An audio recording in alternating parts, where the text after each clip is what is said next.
ನಮಸ್ಕಾರ, ಆರ್ಗ್ಯಾನಿಕ್ ಕಿಚನ್ಗೆ ಸ್ವಾಗತ. ಇವತ್ತು ಸ್ಟ್ರೀಟ್ ಸ್ಟೈಲ್ನಲ್ಲಿ ಗೋಲ್ಗಪ್ಪ ಹೇಗೆ ಮಾಡೋದು ಅಂಥೇಳಿ ನೋಡೋಣ. ವೀಕೆಂಡ್ ಸಹ ಬಂದಿದೆ, ಎಲ್ಲರೂ ಸಹ ಮನೆಯಲ್ಲೇ ಇರ್ತಾರೆ. ಹಾಗಾಗಿ ಏನಾದರೂ ಒಂದು ಸ್ನ್ಯಾಕ್ಸ್ ಮಾಡೋಣ ಅಂಥೇಳಿ ಸ್ಟ್ರೀಟ್ ಸ್ಟೈಲ್ನಲ್ಲಿ ಗೋಲ್ಗಪ್ಪ ಮಾಡ್ಕೊಳ್ತಾ ಇದ್ದೀನಿ. ಇಲ್ಲಿ ಯಾವುದೇ ನಾನು ಹೊರಗಡೆ ಐಟಮ್ಸ್ನ ಬಳಸ್ದೇ ಮನೆಯಲ್ಲಿರುವಂಥ ವಸ್ತುಗಳನ್ನ ಬಳಸಿ ಮಾಡ್ತಾ ಇರುವಂಥದ್ದು. ಮೊದಲಿಗೆ ಇಲ್ಲಿ ಪೂರಿಗೆ ಕಣಕವನ್ನು ರೆಡಿ ಮಾಡ್ಕೊಳ್ಳೋಣ. ನಾನಿಲ್ಲಿ ಮೀಡಿಯಮ್ ಸೈಜ್ನ ರವೆ ತೊಗೊಳ್ತಿದ್ದೀನಿ, ಬಾಂಬೆ ರವೆ. ಇಲ್ಲಿ 1 ಕಪ್ ಆಗುವಷ್ಟು ಬಾಂಬೆ ರವೆಗೆ 1 ಸ್ಪೂನ್ ಆಗುವಷ್ಟು ಮೈದಾ ಹಿಟ್ಟನ್ನ ಹಾಕ್ಕೊಂಡು ಚಿಟಿಕೆ ಉಪ್ಪನ್ನ ಹಾಕ್ಕೊಳ್ಬೇಕು. ಇದಾದಮೇಲೆ ಇದನ್ನು ಚೆನ್ನಾಗಿ ಮಿಕ್ಸ್ ಮಾಡ್ಕೊಳ್ಳೋಣ. ಇದನ್ನು ಬಿಸಿ ನೀರಿನಲ್ಲಿ ಕಲಿಸ್ಕೊಳ್ಬೇಕು. ನೀರನ್ನ ಚೆನ್ನಾಗಿ ಬಿಸಿ ಮಾಡಿ ಕುದೀತಾ ಇರುವ ನೀರಿನಲ್ಲಿ ಈ ಹಿಟ್ಟನ್ನ ಕಲಿಸ್ಕೊಳ್ಬೇಕು. ಬಿಸಿ ನೀರಿನಲ್ಲಿ ಈ ರವೆನ ಕಲಿಸ್ಕೊಂಡ್ರೆ ಪೂರಿಗಳು ಗರ್ಗರಿಯಾಗಿ ಚೆನ್ನಾಗಿ ಬರುತ್ತೆ. ಹಾಗಾಗಿ ನಾವು ಉಪ್ಪಿಟ್ಟಿಗೆ ಬಳಸ್ಕೊಳ್ತೀವಲ್ವ ಮೀಡಿಯಮ್ ರವೆ, ಈ ರವೆನಲ್ಲಿ ಮಾಡ್ಕೊಳ್ಳಿ. ಪೂರಿಗಳು ಚೆನ್ನಾಗಿ ಗರ್ಗರಿಯಾಗಿ ಬರುತ್ತೆ. ನಾವಿಲ್ಲಿ ಚಪಾತಿ ಹಿಟ್ಟನ್ನ ಹೇಗೆ ಕಲಿಸ್ಕೊಳ್ತೀವೋ ಅದರ ಹದಕ್ಕಿಂತ ಇನ್ನು ಸ್ವಲ್ಪ ತೆಳ್ಳಗೆ ಕಲಿಸ್ಕೊಳ್ಬೇಕು. ಯಾಕೆ ಅಂತ ಹೇಳಿದ್ರೆ ರವೆ ಬಿಸಿ ನೀರಿನಲ್ಲಿ ಕಲಿಸೋದ್ರಿಂದ ಸ್ವಲ್ಪ ಅರಳತ್ತೆ. ಹಾಗಾಗಿ ಬಿಸಿ ನೀರಿನಲ್ಲಿ ರವೆನ ಕಲಿಸ್ಕೊಳ್ಬೇಕು. ಹಾಗೆಯೇ ಅರ್ಧ ಗಂಟೆ ಇದನ್ನು ನೆನೆಲಿಕ್ಕೆ ಬಿಡಬೇಕು. ಆವಾಗ ಚೆನ್ನಾಗಿ ಹಿಟ್ಟು ಅರಳತ್ತೆ, ಪೂರಿ ಸಹ ಚೆನ್ನಾಗಿ ಬರುತ್ತೆ. ಹಾಗಾಗಿ ಇದನ್ನು ಚೆನ್ನಾಗಿ ಕಲಿಸ್ಕೊಂಡು ನೆನೆಲಿಕ್ಕೆ ಅರ್ಧ ಗಂಟೆ ಟೈಮ್ ಬಿಡೋಣ.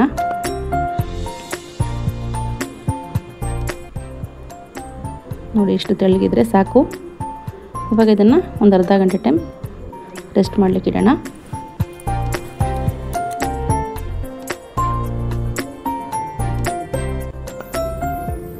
ಇವಾಗ ಅರ್ಧ ಗಂಟೆ ಆಗಿದೆ. ನೋಡಿ, ಇವಾಗ ಹಿಟ್ಟು ಎಷ್ಟು ಚೆನ್ನಾಗಿ ಅರಳಿದೆ ಅಂಥೇಳಿ. ಇಷ್ಟು ಆದರೆ ನಮಗೆ ಸಾಕು. ಇವಾಗ ಏನು ಮಾಡ್ಕೊಳ್ಬೇಕು, ಸ್ವಲ್ಪ ಈ ರೀತಿ ನಾದ್ಕೊಳ್ಬೇಕು.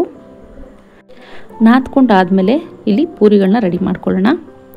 ನಾನಿಲ್ಲಿ ಚಿಕ್ಕ ಚಿಕ್ಕದಾಗಿ ಒಂದೊಂದೇ ಪೂರಿಗಳನ್ನ ರೆಡಿ ಮಾಡ್ಕೊಳ್ತಾ ಇಲ್ಲ, ಒಂದೇ ಸಾರಿ ದೊಡ್ಡ ಉಂಡೆನ ತೊಗೊಂಡು ಚಪಾತಿ ರೀತಿ ತೆಳ್ಳಗೆ ಲಟ್ಟಿಸ್ಕೊಳ್ತಾ ಇದ್ದೀನಿ. ತುಂಬ ದಪ್ಪಗೆ ಲಟ್ಟಿಸ್ಕೊಳ್ಬಾರ್ದು, ತೆಳ್ಳಗಿರಬೇಕು. ಮಾಮೂಲಿ ಚಪಾತಿ ಹೇಗೆ ಮಾಡ್ಕೊಳ್ತೀವೋ ಅಷ್ಟು ತೆಳ್ಳಗೆ ಬಂದರೆ ಸಾಕು. ಮೈದಾ ಹಿಟ್ಟನ್ನ ಸ್ವಲ್ಪ ಹಾಕ್ಕೊಂಡು ಈ ರೀತಿ ನೀಟಾಗಿ ಲಟ್ಟಿಸ್ಕೊಳ್ಳಿ. ಪೂರ್ತಿ ನಿಮಗೆ ಎಷ್ಟು ತೆಳ್ಳಗೆ ಸಾಧ್ಯನೋ ಅಷ್ಟು ತೆಳ್ಳಗೆ ಲಟ್ಟಿಸ್ಕೊಂಡಾದಮೇಲೆ ಚಿಕ್ಕ ಚಿಕ್ಕ ಪೂರಿಯ ಸೈಜ್ನಲ್ಲಿ ಒಂದು ಕ್ಯಾಪ್ನ ತೊಗೊಂಡು ನಾನು ಈ ರೀತಿ ಕಟ್ ಮಾಡ್ಕೊಳ್ತಾ ಇದ್ದೀನಿ. ಒಂದೊಂದೇ ಸಣ್ಣ ಸಣ್ಣ ಉಂಡೆಗಳನ್ನ ಮಾಡಿಕೊಂಡು ಸಹ ಲಟ್ಟಿಸ್ಕೊಳ್ಬೋದು, ಬಟ್ ಈ ರೀತಿ ಮಾಡೋದ್ರಿಂದ ಬೇಗ ಆಗತ್ತೆ ಅಂಥೇಳಿ ಈ ರೀತಿ ಮಾಡ್ಕೊಳ್ತಾ ಇದ್ದೀನಿ. 1 ಕಪ್ಪು ಹಿಟ್ಟಿನಲ್ಲಿ ನನಗೆ ಮ್ಯಾಕ್ಸಿಮಮ್ 40 ಪೂರಿಗಳಾಗಿದೆ. ಆರಾಮಾಗಿ 4 ಜನ ತಿನ್ನಬಹುದು. ಈ ರೀತಿ ಮಾಡ್ಕೊಳ್ಳೋದ್ರಿಂದ ಬೇಗನೂ ಸಹ ಆಗುತ್ತೆ. ಹಾಗಾಗಿ ಇವಾಗ ಇದನ್ನು ಒಂದೊಂದೇ ನೀಟಾಗಿ ಬಿಡಿಸ್ಕೊಳ್ಳೋಣ. ಈ ಪೂರಿ ಮಾಡ್ಕೊಳ್ಳೋಕ್ಕೆ ಕಷ್ಟನೇ. ಯಾರು ಇದನ್ನೆಲ್ಲ ಮಾಡ್ಕೊಳ್ಳೋದು, ಹೋಗಿ ಒಂದು ಅಂಗಡಿನಲ್ಲಿ ಪ್ಯಾಕೆಟ್ ತೊಗೊಂಡು ಬಂದರೆ ಮುಗೀತು ಅಂಥೇಳಿ ಅನ್ಕೋಬಹುದು. ಆದರೆ ಪ್ಯಾಕೆಟದ್ದು ತುಂಬ ಗಟ್ಟಿಯಾಗಿರುತ್ತೆ, ಸಾಫ್ಟಾಗಿ ಕೂಡ ಇರೋದಿಲ್ಲ. ಹಾಗೆ ನೀವು ಎಣ್ಣೆನಲ್ಲಿ ಹಾಕಿದ ತಕ್ಷಣವೇ ಅದು ಬೇಗನೆ ಬಲೂನ್ ಥರ ಊದ್ಕೊಳ್ಳುತ್ತೆ. ಬಟ್ ನೀವು ರವೆನಲ್ಲಿ ಮನೇಲೇ ಮಾಡ್ಕೊಳ್ಳೋದ್ರಿಂದ ತುಂಬ ಗರ್ಗರಿಯಾಗಿ ಕ್ರಿಸ್ಪಿಯಾಗಿ ಸಿಗುತ್ತೆ, ಸಾಫ್ಟಾಗಿ ಸಹ ಇರುತ್ತೆ. ಹಾಗಾಗಿ ಸ್ವಲ್ಪ ತಾಳ್ಮೆಯಿಂದ ನಿಧಾನಕ್ಕೆ ಮಾಡ್ಕೊಳ್ಳೋದ್ರಿಂದ ಮನೆಯಲ್ಲೇ ಶುದ್ಧವಾಗೂ ಇರುತ್ತೆ, ಟೇಸ್ಟಿಯಾಗೂ ಚೆನ್ನಾಗಿರುತ್ತೆ.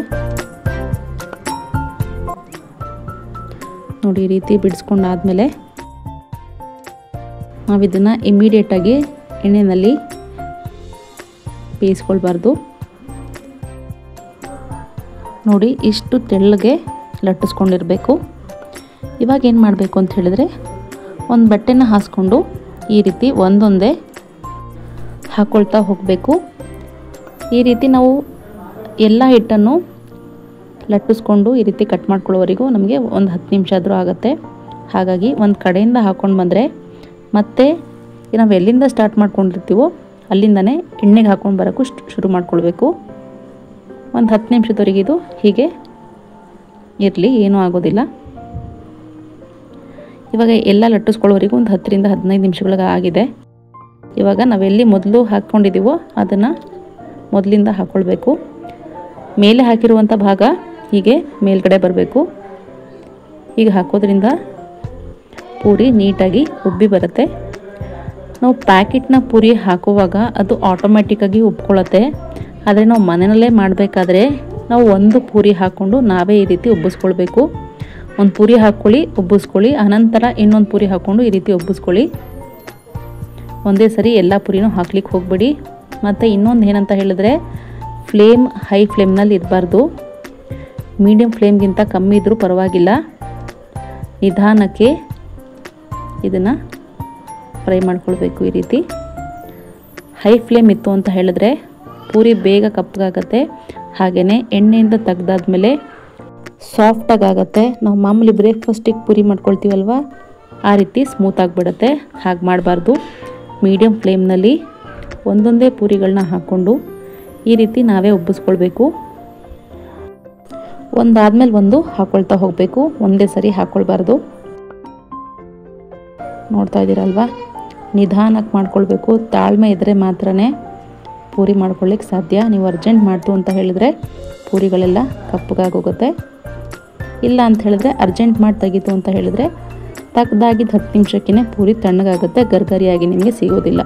ಏನಿಲ್ಲ ಅಂತ ಹೇಳಿದ್ರು 1-2 3 ನಿಮಿಷಗಳ ಕಾಲ ಎಣ್ಣೆನಲ್ಲೇ ಫ್ರೈ ಮಾಡ್ಕೊಳ್ಬೇಕು. ಆವಾಗ ಮಾತ್ರ ನಿಮಗೆ 2 3 ದಿನಗಳ ಕಾಲ ಗರ್ಗರಿಯಾಗಿ ಉಳ್ಕೊಳ್ಳುತ್ತೆ ಪೂರಿಗಳು. ಮೊದಲು ಟ್ರೈ ಮಾಡೋರು ಏನು ಮಾಡಿ ಅಂತ ಹೇಳಿದ್ರೆ ಮೊದಲು ಪೂರಿನ ರೆಡಿ ಮಾಡ್ಕೊಂಡ್ಬಿಡಿ.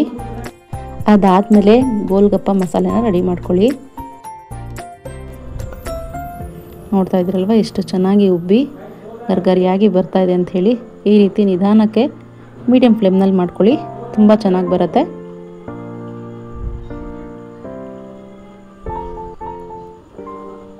ಇಷ್ಟಾಗಿದ್ರೆ ಸಾಕು.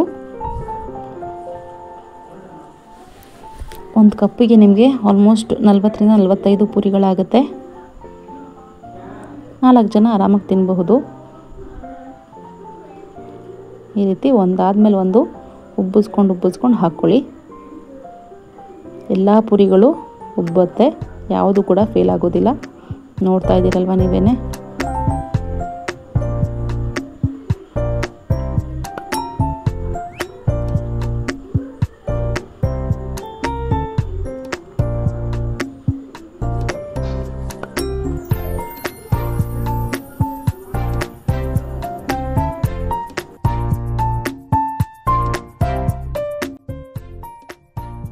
ಇವಾಗ ಎಲ್ಲ ಪೂರಿಗಳು ಸಹ ರೆಡಿಯಾಗಿದೆ.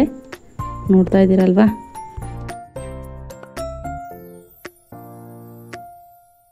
ಎಷ್ಟು ಸಾಫ್ಟಾಗಿ ಗರ್ಗರಿಯಾಗಿ ಬಂದಿದೆ ಅಂಥೇಳಿ.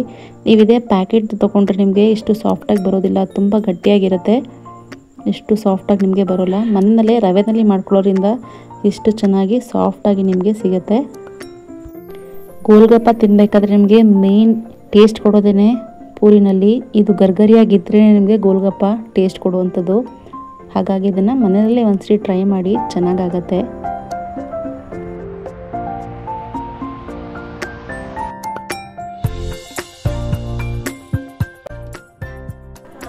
ಎಷ್ಟು ಸಾಫ್ಟಾಗಿ ಬಂದಿದೆ, ಗರ್ಗರಿಯಾಗಿ ಬಂದಿದೆ ಅಂಥೇಳಿ. ಇದು ನಿಮಗೆ ಪೂರಿನೇ ತಿನ್ನಲಿಕ್ಕೆ ತುಂಬ ಚೆನ್ನಾಗಿರುತ್ತೆ. ರವೆಯಿಂದ ಮಾಡಿರೋದ್ರಿಂದ ಪೂರಿನೇ ತುಂಬ ಟೇಸ್ಟಾಗಿರುತ್ತೆ. ಇವಾಗ ಪೂರಿ ಎಲ್ಲ ರೆಡಿಯಾಗಿದೆ. ನೆಕ್ಸ್ಟ್ ಇದಕ್ಕೆ ಗೋಲ್ಗಪ್ಪಗೆ ಆಲೂ ರೆಡಿ ಮಾಡ್ಕೊಳ್ಳೋಣ. ಒಂದು 4 ಆಗುವಷ್ಟು ಆಲೂಗಡ್ಡೆ ಹಾಕ್ಕೊಳ್ತಾ ಇದ್ದೀನಿ. ಹಾಗೆಯೇ ಕಡಲೆಕಾಳನ್ನ ಒಂದು 4 ಗಂಟೆ ಟೈಮ್ ನೆನೆ ಹಾಕ್ಲಿಕ್ಕೆ ಇಟ್ಕೊಂಡಿದ್ದೆ, ಅದನ್ನು ಸಹ ಹಾಕ್ಕೊಂಡು ಜೊತೆಗೆ ಸ್ವಲ್ಪ ಉಪ್ಪು ಹಾಕ್ಕೊಂಡು ಒಂದು 3 ವಿಷಲ್ ಆಗುವಷ್ಟು ಕೂಗಿಸ್ಕೊಳ್ಬೇಕು. ಯಾಕೆ ಅಂತ ಹೇಳಿದ್ರೆ ಆಲೂಗಡ್ಡೆ ಬೇಗ ಬೆಂದು ಹೋಗುತ್ತೆ, ಕಡಲೆಕಾಳು ಚೆನ್ನಾಗಿ ಬೇಯಬೇಕು. ಹಾಗಾಗಿ ಒಂದು 3 ವಿಷಲ್ ಕೂಗಿಸ್ಕೊಂಡ್ರೆ ಸಾಕು. ಗೋಲ್ಗಪ್ಪದಲ್ಲಿ ಕಡಲೆಕಾಳು ಹಾಕ್ಕೊಂಡ್ರೆ ಟೇಸ್ಟ್ ಚೆನ್ನಾಗಿರುತ್ತೆ. ಬಟಾಣಿ ಸಹ ಹಾಕ್ಕೊಳ್ಬೋದು, ಅದು ಪಾನಿಪುರಿಗೆ ಚೆನ್ನಾಗಿರುತ್ತೆ. ಬಟ್ ಗೋಲ್ಗಪ್ಪಗೆ ಕಡಲೆಕಾಳು ತುಂಬ ಚೆನ್ನಾಗಿರುತ್ತೆ. ಇದು 3 ವಿಷಲ್ ಆಗೋವರೆಗೆ ನಾವಿಲ್ಲಿ ಖಾರ ಪಾನಿನ ರೆಡಿ ಮಾಡ್ಕೊಂಡು ಬರೋಣ. ಮೊದಲಿಗೆ ಮಿಕ್ಸಿ ಜಾರಿಗೆ 1 ಕಪ್ ಆಗುವಷ್ಟು ಕೊತ್ತಂಬರಿ ಸೊಪ್ಪು ಹಾಕ್ಕೊಳ್ತಿದ್ದೀನಿ. ಅದೇ ಕಪ್ನಲ್ಲಿ ಪುದೀನೂ ಹಾಕ್ಕೊಳ್ತಾ ಇದ್ದೀನಿ. ಆನಂತರ 1 ಇಂಚ್ ಆಗುವಷ್ಟು ಶುಂಠಿ, ಇದಾದಮೇಲೆ 1 ಸ್ಪೂನ್ ಆಗುವಷ್ಟು ಜೀರಿಗೆ, ಸ್ವಲ್ಪ ಅರಿಶಿನ, ಆನಂತರ ಖಾರಕ್ಕೆ 2 ಹಸಿಮೆಣಸಿನ್ಕಾಯಿ ಹಾಕ್ಕೊಳ್ತಿದ್ದೀನಿ. ಇಲ್ಲಿ ಇದು ಖಾರ ಇತ್ತು ಹಾಗಾಗಿ 2 ಹಾಕ್ಕೊಂಡಿದ್ದೀನಿ. ಈ ಪಾನಿ ಸ್ವಲ್ಪ ಖಾರವಾಗಿದ್ರೇ ಚೆನ್ನಾಗಿರುವಂಥದ್ದು. ಹಾಗಾಗಿ ಇದಕ್ಕೆ ಸ್ವಲ್ಪ ನೀರು ಹಾಕ್ಕೊಂಡು ನುಣ್ಣಗೆ ರುಬ್ಕೊಂಡು ಬರೋಣ. ಇದಿಷ್ಟ ಆಗಿದ್ರೆ ಸಾಕು. ಇವಾಗ ನಾನು 1 ಗಂಟೆ ಟೈಮ್ ಮುಂಚೆನೇ ನೀರಿನಲ್ಲಿ ಈ ರೀತಿ ನಮಗೆ ಕಾಲ ನಮಕ್ ಅಂತ ಸಿಗುತ್ತೆ, ಬ್ಲ್ಯಾಕ್ ಸಾಲ್ಟ್, ಇದನ್ನು ಒಂದು ಅರ್ಧ ಸ್ಪೂನ್ ಆಗುವಷ್ಟು ನೆನೆ ಹಾಕ್ಕೊಳ್ಬೇಕು. ನಿಮಗೆ ಈ ಕಾಲ ನಮಕ್ ತುಂಬ ಟೇಸ್ಟ್ ಆಗಿರುತ್ತೆ, ಹಾಗಾಗಿ ಇದನ್ನು 1 ಅವರ್ಗಿಂತ ಮುಂಚೆ ನೆನೆಸ್ಕೊಳ್ಬೇಕು. ಇದಾದಮೇಲೆ ಹುಣಸೆಹಣ್ಣು ಸಹ ಒಂದು ನಿಂಬೆಹಣ್ಣು ಗಾತ್ರದಷ್ಟು ನೆನೆ ಹಾಕ್ಕೊಂಡಿದ್ದೆ, ಇದರ ನೀರನ್ನು ಮಾತ್ರ ಹಾಕ್ಕೊಳ್ಬೇಕು. ಇದು ಆಲ್ಮೋಸ್ಟ್ 1 ಕಪ್ ಆಗುವಷ್ಟು ಸಿಕ್ಕಿತ್ತು, ಇದನ್ನು ಹಾಕ್ಕೊಂಡಿದ್ದೀನಿ. ಇದಾದಮೇಲೆ ಇವಾಗ ರುಬ್ಬಿಟ್ಕೊಂಡಿರುವಂತಹ ಮಸಾಲೆನ ಹಾಕ್ಕೊಳ್ಬೇಕು. ಇದನ್ನು 1 ಸ್ಪೂನ್ ಆಗುವಷ್ಟು ಮಸಾಲೆ ಉಳಿಸ್ಕೊಳ್ತಾ ಇದ್ದೀನಿ, ಯಾಕೆಂತ ಹೇಳಿದ್ರೆ ಆಲೂಗಡ್ಡೆಗೆ ಹಾಕ್ಕೊಳ್ಳೋಣ, ಅದಕ್ಕಾಗಿ ಇದನ್ನೆಲ್ಲನೂ ಹಾಕ್ಕೊಂಡು ಒಂದ್ಸರಿ ಮಿಕ್ಸ್ ಮಾಡಿಕೊಂಡು ಇವಾಗ ಸ್ವಲ್ಪ ಸ್ಪೈಸಸ್ ಹಾಕ್ಕೊಳ್ಳೋಣ. ನಿಮಗೆ ನೀರು ಎಷ್ಟು ಅವಶ್ಯಕತೆ ಇದೆಯೋ ಅಷ್ಟು ನೀರು ಹಾಕ್ಕೊಳ್ಳಿ, ಖಾರದ ಅನುಸಾರವಾಗಿ ನೀರು ಹಾಕ್ಕೊಳ್ಬೇಕು. ಇಲ್ಲಿ ನಾನು 1 ಸ್ಪೂನ್ ಆಗುವಷ್ಟು ಖಾರದ ಪುಡಿ ಹಾಕ್ಕೊಳ್ತಿದ್ದೀನಿ, ಒಂದು ಅರ್ಧ ಸ್ಪೂನ್ ಆಗುವಷ್ಟು ಪೆಪ್ಪರ್ ಪೌಡರ್ ಹಾಕ್ಕೊಳ್ತಿದ್ದೀನಿ, ಹಾಗೆಯೇ ರುಚಿಗೆ ತಕ್ಕಷ್ಟು ಉಪ್ಪು ಹಾಕ್ಕೊಂಡಿದ್ದನ್ನು ನೀಟಾಗಿ ಮಿಕ್ಸ್ ಮಾಡಿಕೊಂಡ್ರೆ ನಿಮಗೆ ಖಾರ ಪಾನಿ ರೆಡಿ ಆಗುತ್ತೆ. ನಾನಿಲ್ಲಿ ಯಾವುದೇ ಥರದ ಆಮ್ಚೂರ್ ಪೌಡರ್ ಆಗಿರಲಿ, ಚಕ್ಕೆ ಲವಂಗದ ಪೌಡರ್ ಆಗಿರಲಿ, ಗರಂ ಮಸಾಲ ಆಗಿರಲಿ ಯಾವುದನ್ನು ಹಾಕ್ಕೊಳ್ತಿಲ್ಲ. ಮನೆಯಲ್ಲಿ ಯಾವ ವಸ್ತುಗಳಿದೆಯೋ ಅದನ್ನು ಬಳಸಿ ಮಾತ್ರ ಮಾಡ್ಕೊಳ್ತಾ ಇರುವಂಥದ್ದು. ನಮಗೆ ಇಲ್ಲಿ ಜೀರಿಗೆ ಪೌಡ್ರು ಹಾಗೆಯೇ ಪೆಪ್ಪರ್ ಪೌಡ್ರ್ ಹಾಕ್ಕೊಳ್ಬೇಕಲ್ವ, ಅದನ್ನು ನೀವು ಮನೆಯಲ್ಲಿಯೇ ಸ್ವಲ್ಪ ಹುರ್ಕೊಂಡು ಪೌಡರ್ ಹಾಕ್ಕೊಂಡ್ರೆ ಟೇಸ್ಟ್ ಚೆನ್ನಾಗಿ ಬರುತ್ತೆ. ಹಾಗಾಗಿ ಇದಾದಮೇಲೆ ನಾನು ಇನ್ನೊಂದು ಸ್ವಲ್ಪ ಹುಣಸೆಹಣ್ಣ ನೆನೆ ಹಾಕ್ಕೊಂಡಿದ್ದೀನಿ, ಯಾಕೆ ಅಂತ ಹೇಳಿದ್ರೆ ಸ್ವಲ್ಪ ಸ್ವೀಟ್ ಪಾನಿ ಕೂಡ ಮಾಡ್ಕೊಳ್ಳೋಣ ಅಂಥೇಳಿ ನೆನೆ ಹಾಕ್ಕೊಂಡಿದ್ದೀನಿ. ಇದಾದಮೇಲೆ ಇವಾಗ ಆಲೂಗೆಡ್ಡೆ ಸಹ ಬೆಂದಿದೆ, ಇದರ ಸಿಪ್ಪೆನ ತೆಗೆದು ಇಟ್ಕೊಳ್ಬೇಕು. ಸಿಪ್ಪೆ ಎಲ್ಲ ತೆಗೆದಾದ್ಮೇಲೆ ಎಲ್ಲನೂ ಇವಾಗ ಮಿಕ್ಸ್ ಮಾಡ್ಕೊಳ್ಳೋಣ, ಸ್ಪೈಸಸ್ನೆಲ್ಲ ಹಾಕ್ಕೊಂಡು. ನಾವಿಲ್ಲಿ ಖಾರ ಪಾನಿಯಲ್ಲೂ ಸಹ ಸ್ಪೈಸಸ್ನ ಹಾಕ್ಕೊಳ್ತೀವಿ. ಇವಾಗ ಈ ಆಲೂಗೆಡ್ಡೆ ಜೊತೆಗೂ ಸ್ವಲ್ಪ ಹಾಕ್ಕೊಳ್ಬೇಕು. ಈ ರೀತಿ ಎಲ್ಲ ಸ್ಮ್ಯಾಶ್ ಮಾಡಿ ಹಾಕ್ಕೊಂಡು, ಕಡಲೆಕಾಳು ಸಹ ಇದ್ರ ಜೊತೆಗೇ ಚೆನ್ನಾಗಿ ಬೆಂದಿದೆ, ಇದನ್ನು ಸಹ ಹಾಕ್ಕೊಂಡು, ನಾನು ಆವಾಗಲೇ ಹೇಳಿದೆ ಅಲ್ವಾ ನಿಮಗೆ ಖಾರ ಪಾನಿಗೆ ಅಂತ ರುಬ್ಕೊಂಡ್ವಲ್ಲ, ಪುದೀನ, ಕೊತ್ತಂಬರಿ, ಹಸಿಮೆಣಸಿನ್ಕಾಯಿ ಹಾಕಿ ಮಸಾಲೆನ, ಅದರಲ್ಲಿ 1 ಸ್ಪೂನ್ ಆಗುವಷ್ಟು ಎತ್ತಿಟ್ಕೊಂಡಿದ್ದೆ, ಅದನ್ನು ಸಹ ಆಲೂಗೆಡ್ಡೆ ಜೊತೆಗೆ ಹಾಕ್ಕೊಳ್ಬೇಕು. ರುಚಿಗೆ ತಕ್ಕಷ್ಟು ಉಪ್ಪು, ಖಾರದ ಪುಡಿ, ಸ್ವಲ್ಪ ಪೆಪ್ಪರ್ ಪೌಡರ್ ಹುರಿದು ಪುಡಿ ಮಾಡಿರುವಂಥದ್ದು, ಹಾಗೆಯೇ ಸಣ್ಣಗೆ ಕಟ್ ಮಾಡಿ ಇಟ್ಕೊಂಡಿರುವಂತಹ ಈರುಳ್ಳಿನ ಹಾಕ್ಕೊಂಡು, ಕೊನೆಯಲ್ಲಿ ಸಣ್ಣಗೆ ಕಟ್ ಮಾಡಿ ಇಟ್ಕೊಂಡಿರುವಂಥ ಕೊತ್ತಂಬರಿ ಸೊಪ್ಪನ್ನ ಹಾಕ್ಕೊಂಡು ಸಹ ಇದಕ್ಕೆ ಮಿಕ್ಸ್ ಮಾಡ್ಕೊಳ್ಬೇಕು. ಒಬ್ಬೊಬ್ಬರಿಗೆ ಈರುಳ್ಳಿ ಹೆಚ್ಚಾಗಿದ್ದರೆ ಇಷ್ಟ ಆಗುತ್ತೆ, ಆವಾಗ ಏನು ಮಾಡಿ ಅಂದರೆ ಇದರಲ್ಲೂ ಸ್ವಲ್ಪ ಈರುಳ್ಳಿನ ಹಾಕ್ಕೊಂಡು ಮಿಕ್ಸ್ ಮಾಡ್ಕೊಳ್ಳಿ. ಅನಂತರ ಸರ್ವ್ ಮಾಡ್ಕೊಳ್ಬೇಕಾದ್ರೂ ಸಹ ಗೋಲ್ಗಪ್ಪದಲ್ಲಿ ಸ್ವಲ್ಪ ಹಾಕ್ಕೊಂಡು ಮಿಕ್ಸ್ ಮಾಡಿಕೊಂಡ್ರೆ ಚೆನ್ನಾಗಿರುತ್ತೆ. ಇವಾಗ ಇದಿಷ್ಟನ್ನು ಹಾಕ್ಕೊಂಡು ನೀಟಾಗಿ ಮಿಕ್ಸ್ ಮಾಡಿಕೊಂಡ್ರೆ ನಿಮಗಿಲ್ಲಿ ಗೋಲ್ಗಪ್ಪಗೆ ಆಲೂ ರೆಡಿ ಆಗುತ್ತೆ.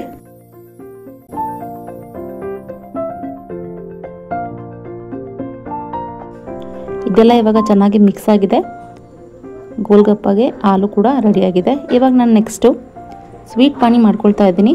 ಇದಕ್ಕೋಸ್ಕರ ಹುಣಸೆ ಹಣ್ಣನ್ನು ಆವಾಗಲೇ ನೆನೆಸಿಟ್ಕೊಂಡಿದ್ದೆ, ಒಂದು ನಿಂಬೆಹಣ್ಣು ಗಾತ್ರದಷ್ಟು ಹುಣಸೆ ಹಣ್ಣಾದರೆ ಸಾಕು. ಇದನ್ನು ನೀಟಾಗಿ ರಸನ ತೆಗೆದುಕೊಂಡು ಇದರ ಜೊತೆಗೆ ಸ್ವಲ್ಪ ಬೆಲ್ಲ ಹಾಕ್ಕೊಳ್ಬೇಕು, ಅರ್ಧ ಸ್ಪೂನ್ ಆಗುವಷ್ಟು ಖಾರದ ಪುಡಿ ಹಾಕ್ಕೊಳ್ಬೇಕು. ಇದು ಲೋ ಫ್ಲೇಮ್ನಲ್ಲಿ ಒಂದು 10 ನಿಮಿಷಗಳ ಕಾಲ ಕುದಿಬೇಕು. ಬೆಲ್ಲ ಕರಗಿ ಪಾಕದ ಥರ ಆಗುತ್ತಲ್ವ, ಆವಾಗ ಇದು ಸ್ವಲ್ಪ ಗಟ್ಟಿಯಾಗಿ ಫಾರ್ಮ್ ಆಗುತ್ತೆ. ಅಷ್ಟಾದರೆ ನಿಮಗೆ ಸ್ವೀಟ್ ಪಾನಿ ರೆಡಿ ಆಗುತ್ತೆ. ನಿಮಗೆ ಅಂಗಡಿಗಳಲ್ಲಿ ಸಮೋಸ, ಕಚೋರಿಗೆಲ್ಲ ಕೊಡ್ತಾರಲ್ವ ಸ್ವೀಟ್ ಪಾನಿ, ಸೇಮ್ ಅದೇ ಟೇಸ್ಟ್ನಲ್ಲೇ ಇರುತ್ತೆ. ಗೋಲ್ಗಪ್ಪ ಜೊತೆಗೆ ಸ್ವೀಟು ಜೊತೆಗೆ ಖಾರ ಎರಡು ತಿಂತಿದ್ರೆ ಮಿಕ್ಸ್ ಮಾಡಿಕೊಂಡು ತುಂಬ ಚೆನ್ನಾಗಿರುತ್ತೆ. ನೀವು ಸ್ವೀಟ್ ಇದು ಬೇಡ ಅಂತ ಹೇಳಿದ್ರೆ ಗಟ್ಟಿ ಮೊಸರಿಗೆ ಸಕ್ಕರೆ ಹಾಕ್ಕೊಂಡು ಸಹ ತಿಂದರೆ ಚೆನ್ನಾಗಿರುತ್ತೆ. ಖಾರ ಪಾನಿ ಜೊತೆಗೆ ಮೊಸರು ತುಂಬ ಚೆನ್ನಾಗಿರುತ್ತೆ ಪೂರಿ ಜೊತೆಗೆ. ಇವಾಗ ಸ್ಟ್ರೀಟ್ ಸ್ಟೈಲಿನ ಗೋಲ್ಗಪ್ಪ ರೆಡಿಯಾಗಿದೆ. ಮನೆಯಲ್ಲೇ ಶುದ್ಧವಾಗಿ ಮಾಡಿರುವಂಥದ್ದು, ಯಾವುದೇ ಪ್ಯಾಕೆಟ್ ವಸ್ತುಗಳನ್ನ ಬಳಸದೆ ಮನೆಯಲ್ಲಿರುವಂಥ ವಸ್ತುಗಳನ್ನೇ ಬಳಸಿ ಮಾಡಿರುವಂಥದ್ದು. ಈ ರೀತಿ ಸರ್ವ್ ಮಾಡ್ಕೊಂಡು ತಿಂತಿದ್ರೆ ಹಾಗೆ ಬಾಯಿನಲ್ಲಿ ನೀರು ಬರ್ತಾ ಇದೆ. ನೀವು ಕೂಡ ಒಂದ್ಸರಿ ಟ್ರೈ ಮಾಡಿ, ಹೇಗಾಯಿತು ಅಂಥೇಳಿ ರೆಸಿಪಿನ ಕಾಮೆಂಟ್ ಮಾಡಿ ತಿಳಿಸಿ. ನಾನು ಈ ಚಾನಲ್ನ ಯಾರೆಲ್ಲ ಸಬ್ಸ್ಕ್ರೈಬ್ ಮಾಡ್ಕೊಂಡಿಲ್ವೋ ಪ್ಲೀಸ್ ಸಬ್ಸ್ಕ್ರೈಬ್ ಮಾಡ್ಕೊಳ್ಳಿ. ಈ ವಿಡಿಯೋನ ನಿಮ್ಮ ಫ್ರೆಂಡ್ಸ್ ಆ್ಯಂಡ್ ಫ್ಯಾಮಿಲೀಸ್ಗೆ ಶೇರ್ ಮಾಡಿ. Thank you.